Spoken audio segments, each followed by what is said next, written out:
ഈ റിട്ടയർമെന്റ് ആയിട്ടുള്ള ആൾക്കാർ ബാങ്കിൽ ഡെപ്പോസിറ്റ് ചെയ്ത് കഴിഞ്ഞാൽ അവർക്കറിയണില്ല അവർ ഇനി ഫ്യൂച്ചറിൽ ഫേസ് ചെയ്യാൻ പോകുന്നത് വലിയ ചലഞ്ചാണെന്ന്. ഇപ്പോൾ ഒരു എക്സാമ്പിൾ പറഞ്ഞു കഴിഞ്ഞാൽ ഇപ്പോൾ സപ്പോസ് ഇപ്പോൾ രഞ്ജിത്ത് ഇപ്പോൾ റിട്ടയർഡ് ആകാൻ പോകുന്നു എന്ന് വിചാരിക്കുക. ഇപ്പോൾ 1 കോടി രൂപ രഞ്ജിത്തിൻ്റെ കയ്യിലുണ്ട്. അപ്പോൾ അത് ബാങ്കിൽ കൊണ്ടുപോയി ഡെപ്പോസിറ്റ് ചെയ്ത് കഴിഞ്ഞാൽ ഏകദേശം ഒരു 50,000 രൂപ എല്ലാ മാസം കിട്ടും, രഞ്ജിത്തിന് കിട്ടും. അപ്പോൾ രഞ്ജിത്തിന്റെ ഇപ്പോഴത്തെ എക്സ്പെൻസ് വെച്ച് ഈ 50,000 രൂപ സഫീഷ്യന്റ് ആണ്. അത് വെച്ചാണ് ഈ പൈസ കൊണ്ട് ബാങ്കിൽ കൊണ്ട് ഡെപ്പോസിറ്റ് ചെയ്തിട്ട് ഈ 50,000 രൂപ മേടിച്ചിട്ട് കാര്യം നടക്കുന്നത്. പക്ഷെ ഞാൻ ഇപ്പൊ ഒരു 7% ഇൻഫ്ലേഷൻ എന്ന് പറഞ്ഞു കഴിഞ്ഞാൽ 10 വർഷം കൂടുമ്പോൾ ഇത് മൾട്ടിപ്ലൈ ചെയ്യും. അപ്പൊ ഇപ്പൊ 60ാമത്തെ വയസ്സിൽ 50,000 രൂപ, അങ്ങനെയാണെങ്കിൽ 70ാമത്തെ വയസ്സിൽ എത്ര വരും? 1 ലക്ഷം രൂപ. 1 ലക്ഷം രൂപ. 80ാമത്തെ വയസ്സിൽ അത് 2 ലക്ഷം രൂപ വരും. ഇപ്പൊ 90, സപ്പോസ് 90 വയസ്സിൽ ജീവിക്കുന്ന 90ാമത്തെ 4 ലക്ഷം രൂപ വരും. ഈ ബാങ്കിൽ നിന്ന് ഈ 50,000 കൂടുതൽ എവിടെയെങ്കിലും കിട്ടാൻ വകുപ്പുണ്ടോ?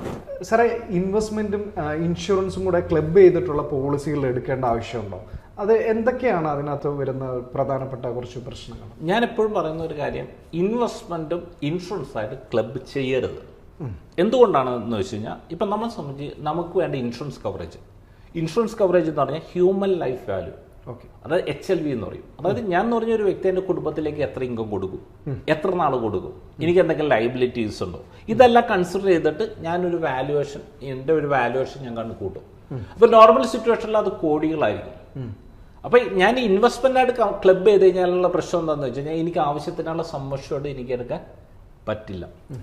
രണ്ടാമത്തെ കേസ് എന്താണെന്ന് വെച്ച് കഴിഞ്ഞാൽ ഇപ്പം എനിക്ക് സപ്പോസ് എനിക്ക് ആവശ്യത്തിനുള്ള ഇൻഷുറൻസ് കവറേജ് എടുക്കാൻ എനിക്ക് ഇപ്പോഴത്തെ സാഹചര്യത്തിൽ പറ്റുമെങ്കിൽ അതിന് ഞാൻ അടയ്ക്കേണ്ടി വരുന്ന പ്രീമിയം വളരെ ഹൈ ആയിരിക്കും. അപ്പോൾ എന്തെങ്കിലും കാരണവശാൽ എനിക്ക് എന്തെങ്കിലും രോഗമോ എന്തെങ്കിലും കേസ് കൊണ്ട് ജോലി നഷ്ടപ്പെടുക എന്തെങ്കിലും വന്നു കഴിഞ്ഞാൽ എനിക്ക് ആ പ്രീമിയം ഒരു കാരണവശാലും എനിക്ക് താങ്ങാൻ പറ്റില്ല. പിന്നെ അതോടൊപ്പം തന്നെ അതിന് പകരം നമ്മൾ എന്ത് ചെയ്യണം? ഇൻഷുറൻസിന് വേണ്ടി ടേം ഇൻഷുറൻസ് വളരെ ചെറിയ പ്രീമിയത്തിൽ നമുക്ക് വളരെ വലിയ സംരക്ഷണം നമുക്ക് എടുക്കാൻ പറ്റും. ഇപ്പോൾ ഉദാഹരണത്തിന് ഇപ്പോൾ ഒരു 40 വയസ്സുള്ള ഒരു വ്യക്തിക്ക് 1 കോടി രൂപയുടെ കവറേജ് ഉണ്ടെങ്കിൽ ടേം ഇൻഷുറൻസിൽ 25,000 രൂപ പ്രീമിയം മതി. LIC എന്നാണെങ്കിൽ, പ്രൈവറ്റ് കമ്പനി ആണെങ്കിൽ അതിനേക്കാൾ വലിയ കുറഞ്ഞ തുക മതി. ഒരു 15,000 രൂപ അല്ലെങ്കിൽ 20,000 രൂപ പഠിച്ചു കഴിഞ്ഞാൽ 1 കോടി രൂപയുടെ കവറേജ് എടുക്കാം. അപ്പം നമ്മളെ സംബന്ധിച്ച് നമ്മളെപ്പോഴും മനസ്സിലാക്കേണ്ട ഒരു ടേം ഇൻഷുറൻസ് കവറേജിന് വേണ്ടി ടേം ഇൻഷുറൻസ് ചെയ്യുക. പിന്നെ ഇൻവെസ്റ്റ്മെന്റ് നമ്മൾ സെപ്പറേറ്റ് ചെയ്യുക. കാരണം എന്താണെന്ന് വെച്ച് കഴിഞ്ഞാൽ ഇപ്പം എന്തെങ്കിലും കാരണവശാൽ ഇങ്ങനെ പോയി കഴിഞ്ഞാൽ എന്തെങ്കിലും കാരണവശാൽ നിങ്ങൾക്ക് ഒരു അസുഖം വന്നു, നിങ്ങൾക്ക് ജോലി പോയി, അല്ലെങ്കിൽ എന്തെങ്കിലും കേസ് വന്നു കഴിഞ്ഞാൽ നിങ്ങൾക്ക് വേണമെങ്കിൽ ആ ഇൻവെസ്റ്റ്മെന്റിൽ നിന്ന് വിഡ്രോ ചെയ്തിട്ട് വേണമെങ്കിലും ഈ ടേം ഇൻഷുറൻസിന് പ്രീമിയം അടച്ചുകൊണ്ട് പോകാൻ പറ്റും. ഓക്കെ സാറേ, ഇനി നമ്മൾ ഇപ്പം സംസാരിക്കുന്ന എല്ലാം റിട്ടയർഡ് ആകാൻ പോകുന്ന ആൾക്കാരെ കുറിച്ചാണ്. റിട്ടയർഡ് ആയ ആൾ ഇപ്പോൾ ഒരു 60ാമത്തെ വയസ്സിൽ റിട്ടയർമെന്റ് ആയി, ഇദ്ദേഹത്തിന് മ്യൂച്വൽ ഫണ്ടിൽ പറ്റിയ പ്രോഡക്റ്റുകളുണ്ടോ? തീർച്ചയായും. ഇവരെ സംബന്ധിച്ച് ഇവർക്ക് ഏറ്റവും എഫക്റ്റീവ് ആയിട്ടുള്ള ഒരു പ്രൊഡക്റ്റ് എന്ന് പറഞ്ഞാൽ ഒരു മെത്തേഡാണ് SWP, സിസ്റ്റമാറ്റിക് വിഡ്രോവൽ പ്ലാൻ. ഈ റിട്ടയർമെന്റ് ആയിട്ടുള്ള ആൾക്കാർ ബാങ്കിൽ ഡെപ്പോസിറ്റ് ചെയ്ത് കഴിഞ്ഞാൽ അവർക്കറിയണില്ല അവർ ഇനി ഫ്യൂച്ചറിൽ ഫേസ് ചെയ്യാൻ പോകുന്നത് വലിയ ചലഞ്ചാണെന്ന്. ഇപ്പോൾ ഒരു എക്സാമ്പിൾ പറഞ്ഞു കഴിഞ്ഞാൽ ഇപ്പോൾ സപ്പോസ് ഇപ്പോൾ രഞ്ജിത്ത് ഇപ്പോൾ റിട്ടയർഡ് ആകാൻ പോകുന്നു എന്ന് വിചാരിക്കുക. ഇപ്പോൾ 1 കോടി രൂപ രഞ്ജിത്തിൻ്റെ കയ്യിലുണ്ട്. അപ്പോൾ അത് ബാങ്കിൽ കൊണ്ടുപോയി ഡെപ്പോസിറ്റ് ചെയ്ത് കഴിഞ്ഞാൽ ഏകദേശം ഒരു 50,000 രൂപ എല്ലാ മാസം കിട്ടും, രഞ്ജിത്തിന് കിട്ടും. അപ്പോൾ രഞ്ജിത്തിന്റെ ഇപ്പോഴത്തെ എക്സ്പെൻസ് വെച്ച് ഈ 50,000 രൂപ സഫീഷ്യന്റ് ആണ്.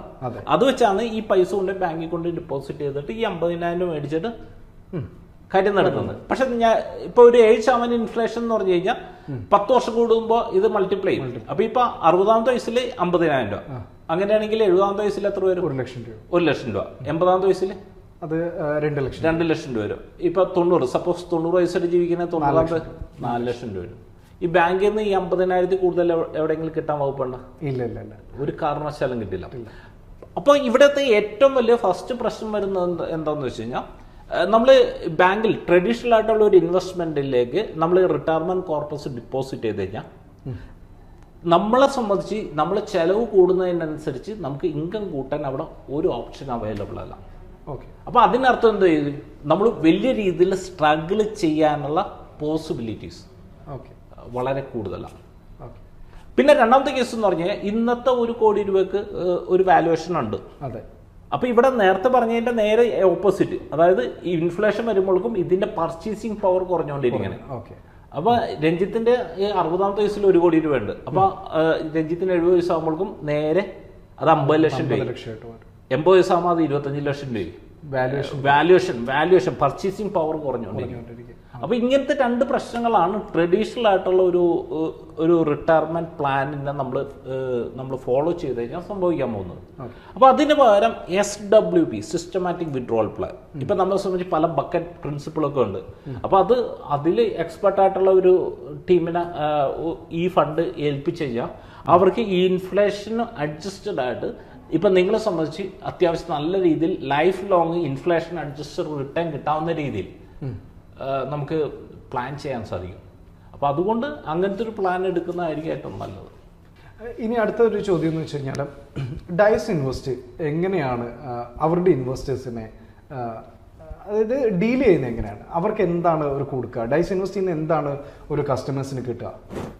ഇതിനു മുൻപ് ഒരു തവണ പറഞ്ഞൊരു കാര്യമാണ്. ഇപ്പം ഡൈസ് ഇൻവെസ്റ്റിനെ സംബന്ധിച്ച് ഡൈസ് ഇൻവെസ്റ്റ് ഫോക്കസ് ചെയ്യുന്നത് ഏറ്റവും ഹയസ്റ്റ് റിട്ടേൺ ജനറേറ്റ് ചെയ്യുക എന്നതിലല്ല, അവരെ ലക്ഷ്യസ്ഥാനത്തേക്ക് എത്തിക്കുക, അതിന് വേണ്ട എല്ലാ ഹെൽപ്പും. ഓക്കെ. അപ്പോൾ അതിനുവേണ്ടി ഹെൽപ്പ് ചെയ്യാൻ വേണ്ടി അവർക്ക് ഡെഡിക്കേറ്റഡ് ആയിട്ടുള്ള ഒരു റിലേഷൻഷിപ്പ് മാനേജർ ഉണ്ടാവും. ഓക്കെ. കാരണം നമ്മൾ ഈ യാത്ര പോകുന്ന സമയത്ത് നമുക്ക് പല സംശയങ്ങളും പല ഡൗട്ടുകളെല്ലാം ഉണ്ടാവും. ഓക്കെ. ചില സമയത്ത് ഭയങ്കര നമുക്ക് പാനിക് ആവേണ്ട സിറ്റുവേഷൻ, മാർക്കറ്റ് വില ക്രാഷ് വരുന്ന ഞാനിപ്പോൾ എന്ത് ചെയ്യണം, അങ്ങനത്തെ പല സിറ്റുവേഷനും പല കാര്യങ്ങളൊക്കെ വരും. അപ്പൊ ഇത് എക്സ്പേർട്ട് ആയിട്ടുള്ള ആൾക്കാർ അവരെ സപ്പോർട്ട് ചെയ്യാൻ വേണ്ടി അവരുടെ കൂടെ എപ്പോഴും അവരെന്തെങ്കിലും മനസ്സിലൊരു സംശയം വന്നു കഴിഞ്ഞാൽ നേരിട്ട് ചോദിച്ചു കഴിഞ്ഞാൽ നമ്മളെ റിലേഷൻഷിപ്പ് മാനേജർ അവർക്ക് ക്ലിയർ ആയിട്ടുള്ള ആൻസർ കൊടുക്കും. ഇനി എന്തെങ്കിലും കാരണവശാൽ അവർക്ക് ആൻസർ കൊടുക്കാൻ പറ്റില്ലെങ്കിൽ അതിന്റെ മുകളിലുള്ള പല ആൾക്കാരുണ്ട്. ഏറ്റവും അവസാനം ഞാൻ വരെ ഉണ്ട്. അപ്പോൾ അവർക്ക് ഈ ഡൗട്ടുകൾ ക്ലിയർ ചെയ്യാനുള്ള ഫെസിലിറ്റികൾ നമ്മൾ പ്രൊവൈഡ് ചെയ്ത് കൊടുക്കും. പിന്നെ അതോടൊപ്പം തന്നെ അവർ ഗോൾ പ്ലാൻ ചെയ്യുന്നതിന് വേണ്ടിയുള്ള സപ്പോർട്ട് കൊടുക്കും. ഗോൾ പ്ലാൻ ചെയ്യുക, ഇപ്പം നമ്മൾ ഗൂഗിൾ മാപ്പ് ഇട്ട് പോകുന്ന സമയത്ത് നമുക്ക് എന്ത് കംഫർട്ടാണ്. കാരണം നമുക്കറിയാം എത്ര സമയത്തിനുള്ളിൽ എത്താൻ പറ്റും, എനിക്ക് എല്ലാം കൃത്യമായിട്ട് അറിയാം.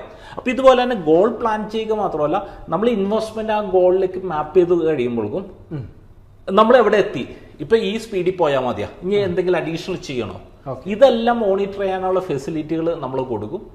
അപ്പൊ ഇതുമായിട്ട് ബന്ധപ്പെട്ടു, അതായത് നമ്മളിപ്പോ ഒരു കസ്റ്റമറെ നമ്മൾ ഓൺബോർഡ് ചെയ്യുന്ന സമയത്ത് അവരുടെ ഇപ്പൊ 1,00,000 രൂപയുടെ ഇൻവെസ്റ്റ്മെന്റ് ഇതൊന്നും കണ്ടിട്ടല്ല, അവരുടെ ലക്ഷ്യസ്ഥാനത്ത് എത്തിക്കുന്നത് മുന്നിൽ കണ്ടുകൊണ്ടാണ് നമ്മളൊരു കസ്റ്റമറെ നമ്മളിലേക്ക് ഓൺബോർഡ് ചെയ്യുന്നത്. ഇനി അടുത്തൊരു ക്വസ്റ്റ്യൻ എന്ന് വെച്ച് കഴിഞ്ഞാൽ ഇപ്പൊ പല കസ്റ്റമേഴ്സും നമ്മൾ പൊതുവായിട്ട് കാണുന്ന ഒരു പ്രവണതയാണ്, ഒരു 20,000 SIP ചെയ്യുന്ന ഒരാൾക്ക് കുറഞ്ഞതൊരു 20-30 ഫണ്ടിലായിരിക്കും ഇദ്ദേഹം ചെയ്യുന്നത്.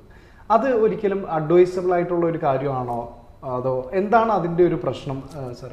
ഇതിന്റെ പ്രശ്നം എന്താണെന്ന് വെച്ച് കഴിഞ്ഞാൽ ഇപ്പൊ നമ്മളൊരു ചൊല്ലുണ്ട്, അധികമായ അമൃതും വിഷമാണ്. ഇത് തന്നെയാണ് ഇവിടെയും സംഭവം.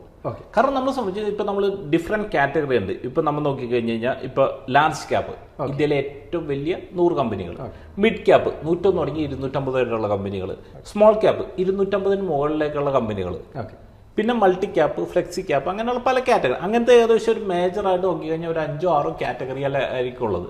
ഇപ്പൊ ലാർജ് ക്യാപ്പ് എടുക്കുക. ലാർജ് ക്യാപ്പ് എന്ന് പറഞ്ഞു കഴിഞ്ഞാൽ അവർ ഇൻവെസ്റ്റ് ചെയ്ത 80% തുകയും ഈ 100 കമ്പനികളിൽ ഏതെങ്കിലും ഒരു കമ്പനിയിലായിരിക്കണം ഇൻവെസ്റ്റ് ചെയ്യേണ്ടത്. അപ്പൊ അങ്ങനെ ആകുന്ന സമയത്ത് ഞാനിപ്പോ large cap A, B, C, D എന്നും പറഞ്ഞ് 5 ഫണ്ട് ലാർജ് ക്യാപ്പ് എടുത്തു. എന്ത് പ്രത്യേക ഗുണമാണുള്ളത്? ഒന്നുമില്ല. മെജോറിറ്റി 80% സെയിം ഷെയറിൽ തന്നെ ആയിരിക്കും ഇൻവെസ്റ്റ്മെന്റ് പോകുന്നത്. അപ്പൊ അതുകൊണ്ട് നമുക്ക് പ്രത്യേകിച്ച് ഒരു ഗുണം കിട്ടുന്നില്ല. പിന്നെ നമ്മളിങ്ങനെ ഓവർ ഫണ്ടിലേക്ക് പോകുന്ന സമയത്ത് പെർഫോം ചെയ്യാത്ത ഫണ്ടുകൾ വരാനുള്ള സാധ്യത കൂടുതലാണ്. അപ്പൊ അങ്ങനെ വന്നു കഴിഞ്ഞാലുള്ള പ്രശ്നം എന്താണെന്ന് വെച്ച് കഴിഞ്ഞാൽ ഇപ്പൊ ഒരു ഫണ്ട് 10% ഗ്രോ ചെയ്തു, വേറൊരു ഫണ്ട് 10% ഡൗൺ ആയി. അപ്പൊ ഇതിലുള്ള 10% ഗ്രോത്ത് ഇതിൽ പോയി. അല്ലെങ്കിൽ ഈ ഫണ്ട് 10% ഗ്രോ ചെയ്തു, ഈ ഫണ്ട് 5% ഇപ്പൊ ഗ്രോ ചെയ്തില്ല. അപ്പൊ ഈ 10% ഗ്രോ ചെയ്ത് 5% കുറഞ്ഞു. അപ്പൊ നമുക്ക് ഓവർ ഡൈവേഴ്സിഫിക്കേഷൻ ശരിക്കും നമുക്ക് അത് ഗുണമായിട്ട് ചെയ്യില്ല. അപ്പൊ ഡൈവേഴ്സിഫിക്കേഷൻ വേണം, പക്ഷെ നമുക്ക് എൻ്റെ ഒരു അഭിപ്രായത്തിൽ ഏകദേശം ഒരു 5-6 നല്ല ഈ സെക്ടറൊക്കെ നോക്കിയിട്ട് ഒരു 5-6 നല്ല ഫണ്ടുകൾ എടുത്തു കഴിഞ്ഞ് കഴിഞ്ഞാൽ ഏകദേശം ഒരു 250-300 കമ്പനികളിൽ ഡൈവേഴ്സിഫൈ ചെയ്യുന്ന അതിൻ്റെ ഒരു ഡൈവേഴ്സിഫിക്കേഷൻ നമുക്ക് അതിൽ കിട്ടും. ഓക്കെ. അപ്പോൾ സാറേ, നിരവധി ചോദ്യങ്ങൾക്ക് നല്ല നല്ല മറുപടികൾ കിട്ടി. ഇത് നമ്മളുടെ പ്രേക്ഷകർക്കെല്ലാം വളരെയേറെ ഇൻസൈറ്റ്ഫുൾ ആയിരിക്കും, പ്രയോജനപ്പെട്ടെന്ന് നമ്മൾ വിചാരിക്കുന്നു. അപ്പം നമുക്ക് വൈൻഡപ്പ് ചെയ്യാം. Okay thank you. Okay thank you.